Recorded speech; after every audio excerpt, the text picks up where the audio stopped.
Hello बच्चों, स्वागत है आप सब लोग का अपने चैनल आरएसपी स्टडी पॉइंट पर। उम्मीद करते हैं आप लोग बहुत अच्छे होंगे।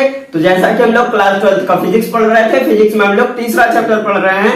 उसका नाम हमारा क्या है? Current electricity. ठीक है, तो करंट इलेक्ट्रिसिटी हम लोग चैप्टर पढ़ रहे थे, उसमें 9 लेक्चर तक कंप्लीट हो चुका है। आज लेक्चर नंबर 10 है। ठीक है, तो लेक्चर नंबर 10 में हम लोग अपना टॉपिक उसी के आगे कंप्लीट करेंगे।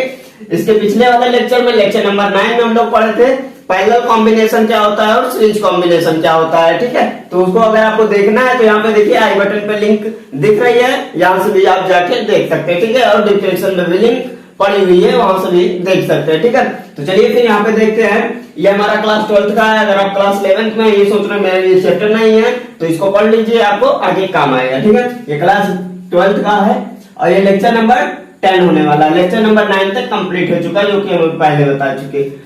अगर आप ये लेक्चर देख लेते हैं, आपको अच्छा लगता है, फिर आप क्या करते हैं? चैनल सब्सक्राइब नहीं करते हैं, चैनल नहीं सब्सक्राइब करते हैं तो आपको फिर कहां से मिलेगा ये लेक्चर? फिर आपको ढूंढने में बहुत परेशानी होगी ना, मतलब आपको हेरने में बहुत ज्यादा परेशानी होगी। तो उसी के लिए बता दे रहे हैं, अगर आपको फिजिक्स पढ़ना है तो डायरेक्ट फिजिक्स लिखना है, बाई आरएसपी सर लिख देना है। ठीक है, और क्या लिख सकते हैं आप? चैप्टर का नाम डालिए current electricity by RSP sir डाल दीजिए, तब भी आपको मिल जाएगा। ठीक है, तो चलिए फिर हम स्टार्ट करते हैं, ज्यादा देरी न करते हैं। ये हमारा क्या है? Condition for maximum current in mixed combination. अब आप सोच रहे होंगे कि ये मिक्स्ड कॉम्बिनेशन तो ले आए हैं, और सीरीज और पैरेलल कॉम्बिनेशन कहाँ गया? सीरीज पैरेलल कॉम्बिनेशन दोनों हम कल यानी जो पिछली वीडियो पढ़ी थी लेक्चर नंबर 9, उसमें हम लोग पढ़ चुके हैं। ठीक है, अगर आप नहीं देखे हैं तो आप पहले जाके उसको देख लीजिए, जिससे आपको ये लेक्चर ज्यादा अच्छे से समझ में आएगा। ठीक है, तो चलिए फिर स्टार्ट करते हैं। तो यहाँ पे क्या है? देखिए ये हमारा क्या है? पूरा मिक्स्ड कॉम्बिनेशन का फिगर है। मिक्स्ड कॉम्बिनेशन कैसे है? इसमें देखिए एक रो में, ये नीचे का छोड़ दीजिए, एक रो देखिए, एक रो में देखिए कितना रेजिस्टेंस लगा हुआ है। इसमें तो 4 दिख रहा है, बट क्या ये हम क्या बोल रहे हैं? ये n टाइम्स लगा हुआ है, यानी n रेजिस्टेंस लगा हुआ है। तो ये हमारा एक रो में कितना हो गया? n। ठीक है, अब ये देखिए कितने रो हैं? कितने रो हैं? इसमें तो 4 ही दिख रहे हैं, लेकिन हम बोल रहे हैं इसको m रो है। ठीक है, ये क्या है? m रो है। यहाँ पे n टाइम्स लगा हुआ है रेजिस्टेंस, यानी n रेजिस्टेंस लगा हुआ है, और कितने रो में लगा हुआ है? m रो में लगा हुआ है। ठीक है, और उसके बाद ये हमारा क्या? ये हमारा एक्सटर्नल रेजिस्टेंस है। एक्सटर्नल रेजिस्टेंस होता क्या है? जिसको हम बाहर से ऐड करते हैं, वो हमारा एक्सटर्नल रेजिस्टेंस होता है। बाकी ये सब हमारा जो स्मॉल आर है ये इंटरनल रेजिस्टेंस है। ये जो ई दिख रहा है ये इलेक्ट्रोमोटिव फोर्स है, यानी ईएमएफ है। ठीक है, ये सब हो गया। अब ये हमारा फिगर कंप्लीट होता है। अब हम देखते हैं इसके बाद यहाँ से हमको क्या करना है? इसमें से करंट फाइंड करना है। यहाँ पे पहले लिखा ही गया है condition for maximum current in mixed combination. किस कंडीशन में हमें मिक्स्ड कॉम्बिनेशन में मैक्सिमम करंट मिलेगा? इसमें मिनिमम नहीं होता है।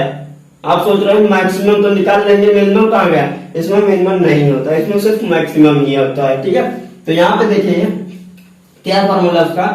I इक्वल टू NE कैसे? ये जो हम E बोले इसको n टाइम्स है, क्योंकि रेजिस्टेंस n टाइम जुड़ा हुआ है, तो E भी n टाइम्स है। ठीक है, तो NE हो जाएगा बाई क्या? देखिए ये n टाइम्स है, रेजिस्टेंस जो यहाँ पे है वो n टाइम्स है, तो यहाँ पे क्या होगा?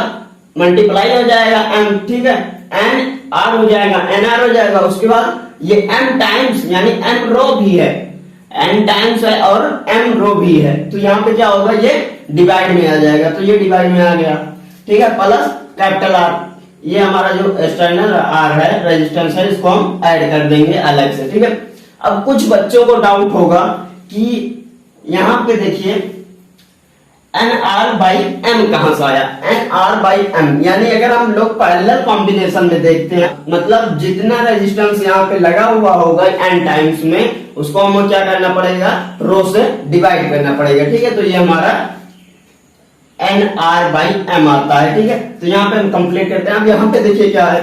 वही सेम यहाँ पे क्या किया? इसको एलसीएम लेके सॉल्व किए, तो यहाँ पे हो जाएगा I equal to NE by NR plus M capital R by M होगा। ठीक है, इसको सॉल्व कर लीजिएगा आप लोग, और इसे हम डायरेक्ट सॉल्व करके लिख दिए। ठीक है, अब यहाँ पे देखिए ये तो कंप्लीट होता, अब यहां देखेंगे हम, there are n cell in one row, मतलब इसका क्या है, n सेल का मतलब क्या है, ये क्या है, n सेल है इन वन रो में, ये जो सेल है ये ई जो है ये n टाइम्स है, n टाइम्स मतलब ये बार बार ऐड हुआ है, ठीक है। तो इसी को बोलते हैं वन रो में। वन रो में क्या है, ये पूरा एक रो है, ये पूरा एक रो है, ये सब बाकी अलग अलग रो है, ठीक है। तो एक रो में n सेल लगा हुआ है, जिसको हम लोग क्या बोलते हैं, बैटरी भी बोलते हैं, ठीक है।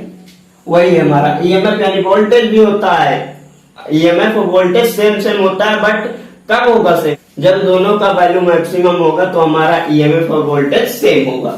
उसको हम वीडियो में बता चुके हैं, आप लोग पिछली वीडियो देख लीजिएगा, ठीक है। तो यहाँ पे क्या है, n cell in one row and there are total row is m। तो यहाँ पे क्या है, एक रो में n सेल है, ठीक है, और रो कितना हमारा m रो है, m रो जो कि पहले ही बता चुके। इसमें क्या है, एक रो में n है और बाकी हमारा रो कितना है, वो m है, ठीक है, m रो है। अब यहाँ पे देखिए फिर फॉर्मूला हमारा क्या बनता है, वही I equal to mn e। अब यहाँ पे हमारा जो m रो है उसको भी हम लोग मल्टीप्लाई करना पड़ेगा, ठीक है। तो मल्टीप्लाई कर देंगे, mn e हो जाएगा by nr plus m capital R। अब आप सोच रहे होंगे इसमें तो ये m नहीं बताएंगे, देख लीजिए, यहाँ से सॉल्व करेंगे तो आ जाएगा।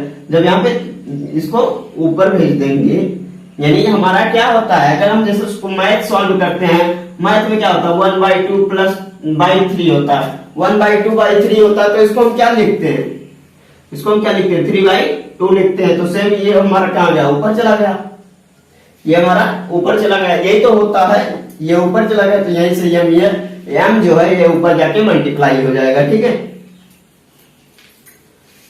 अब यहां से ये हमारा होता है I equal to mn e by small nr plus capital mr, ठीक है। ये हमारा फॉर्मूला होता है। जब अगर हमको मिक्स्ड कॉम्बिनेशन में करंट निकालना होगा तो हम यही फॉर्मूला रख के अपना करंट जितना भी होगा उसमें कम होगा ज्यादा होगा हम निकाल लेंगे, जो आएगा वो हमारा क्या होगा, मैक्सिमम करंट होगा, मिनिमम नहीं आता इसमें, ठीक है।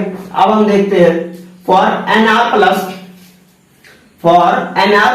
mr टू बी मिनिमम, ये क्या है, कम से कम वैल्यू है, ठीक है, मिनिमम है, and current to be maximum. इस वैल्यू को जब हम रखेंगे तो हमारा करंट जो होगा वो मैक्सिमम ही आएगा, मिनिमम करंट आएगा ही नहीं, ठीक है। हमारा करंट जो होगा वो मैक्सिमम ही आएगा।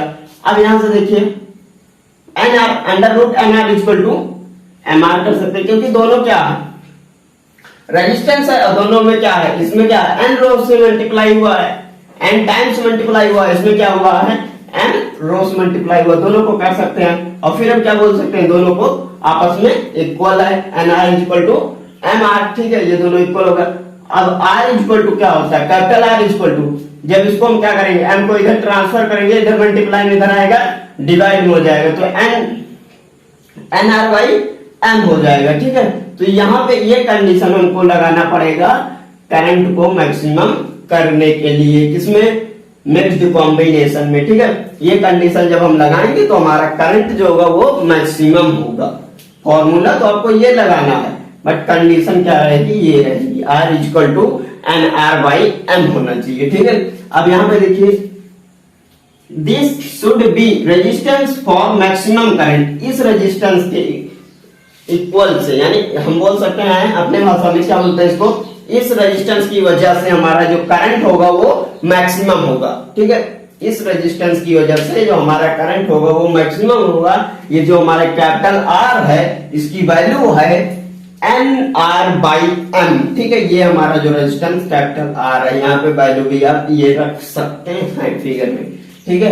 तो इस लेक्चर को हम यहीं पे एंड कर रहे हैं। आशा करते हैं आप लोग को ये लेक्चर अच्छे समझ में आया। अगर अच्छे समझ में आया वीडियो को लाइक करें और ज्यादा से ज्यादा अपने दोस्तों में इसको शेयर करें, ठीक है। चलिए फिर पढ़ाई करते रहिए, मिलेंगे आपसे नेक्स्ट वीडियो में, तब तक के लिए ओके बाय।